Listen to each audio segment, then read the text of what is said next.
नमस्कार सबैजनामा फेरि पनि म इन्दिरा राई अङ्कशास्त्र अनुसार छोटो जानकारी लिएर आइसकेको छु। धन्यवाद तपाईहरुमाझ म उपस्थिति हुनु पाएको छु। यदि यो तपाईहरुमाझ मेरो भिडियो आइपुग्यो भने चाहिँ लाइक र कमेन्ट अनि सब्स्क्राइब पनि गरिदिनुस् होला। मेरो फेसबुक पेज र युट्युब च्यानल युट्युब अङ्कशास्त्र इन्दिरा राई मेरो युट्युब च्यानल र फेसबुक पेज अङ्कशास्त्र इन्दिरा राई तपाईहरुमा आज मैले छोटो अङ्कशास्त्र अनुसार छोटो जानकारी लिएर आएको छु। तपाईहरु पनि जान्न बुझ्न चाहनुहुन्छ भने मसँग जोडिन चाहनुहुन्छ भने मसँग जोडिन सक्नुहुनेछ र मैले चाहिँ जानेको कुरा चाहिँ मैले अध्ययन गरेको कुरा जानेको कुरा शेयर गर्ने हो तपाईहरुमाझ। मैले जति पनि यो अङ्कशास्त्रको बारेमा जानेर ल्याए र अध्ययन गर्दैछु मैले जति पनि यो अङ्कशास्त्रको बारेमा बुझे हामी मानिस भएर जन्मिन्छौँ। हाम्रो जन्म गते र महिना र साल यति इम्पोर्टेन्ट हुँदो रहेछ हामी मानिसको है। हामी मानिसले आफ्नो गते आफ्नो महिना र साललाई फलो गरेर हामी अगाडि बढ्यौँ भने एकदम सक्सेस नहुने कोही पनि हुँदैन, एकदम सक्सेस हुनेछौँ। र हामीले जन्म लिँदाखेरि भगवानले एक न एक सबैजनाको एक मान्छेको भाग्य दिएर पठाउनु भएको हुन्छ है आफ्नो स्थिति अनुसार।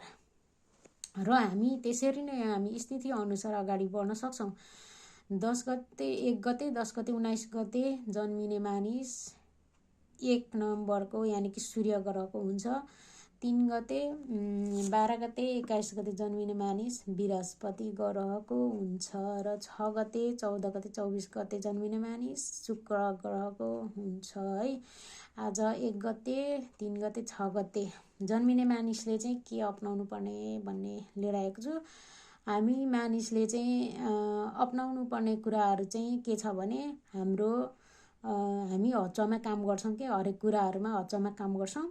जस्तै हामीलाई मन लाग्यो भन्दैमा अब गर्नै पर्यो भन्दैमा चाहिँ हामीले त्यत्तिकै गरिहाल्छौँ के। त्यही भएर हाम्रो बिजनेस अथवा कामहरू के गर्नुपर्ने विदेश जानुपर्ने अथवा नजानुपर्ने केही यस्तो कुराहरू नहेरिकन हामी हच्चमा काम गर्छौँ। र हामीले चाहिँ विदेश जानुपर्ने नपर्ने र कुन काम गर्नुपर्ने यी अङ्कशास्त्रमा हाम्रो डेट बर्थ अनुसार बर्थ चार्ट बनाएर हामीले निकाल्न पनि सक्छौँ। र 1 गते जन्मिने मानिस 1 गते 10 गते 19 गते जन्मिने मानिसले चाहिँ काम भन्दा पनि बिजनेसमा फोकस गर्दा राम्रो देखिएको छ। र सूर्यलाई दैनिक पानी चढाउन शुभ कलर रातो कलेजी र ओरेन्ज कलर छ। र अब 3 नम्बरको रह्यो 3 गते 12 गते 21 गते जन्मिने मानिसले चाहिँ केशरको टीका दैनिक लाउनु सक्नुहुनेछ। पहेँलो लक्की पहेँलो। अब रह्यो 6 नम्बर 6 गते जन्मिने मानिस 6 गते 14 गते 24 गते जन्मिने मानिस को शुभ कलर सेतो शुभ काम 6 गते 14 गते 24 गते शुभ काम गर्नु होला। र शुक्रबार दान दिनु होला। शुक्रबार जे पनि दान दिन सक्नुहुनेछ सेतो चीज आटा चामल दही पनिर दूध यस्तो चीजहरू चाहिँ दान गर्न सकिन्छ 6 गते जन्मिने मानिसले। र आफ्नो राम्रो काम गर्ने सुरुवात गर्ने दिन चाहिँ 6 गते 14 गते 24 गते नै सुरुवात गर्दा राम्रो हुन्छ।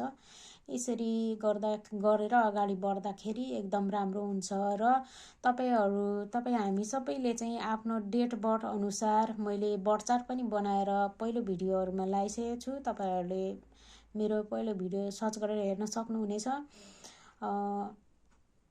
र बर्थ चार्ट बनाएर आफ्नो बर्थ चार्टमा 6 नम्बर 5 नम्बर छ कि छैन र आफ्नो राजयोग छ कि छैन।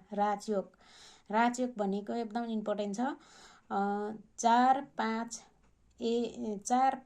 6 9 5 1 र 8 5 2 यी राजयोगहरू एकदम शक्तिशाली राजयोगहरू हुन्छ र तपाईँहरूको व्हाट्सएपमा छ कि छैन मैले पहिलो भिडियोमा यो राजयोगको बारेमा बनाएर लगाएको छु।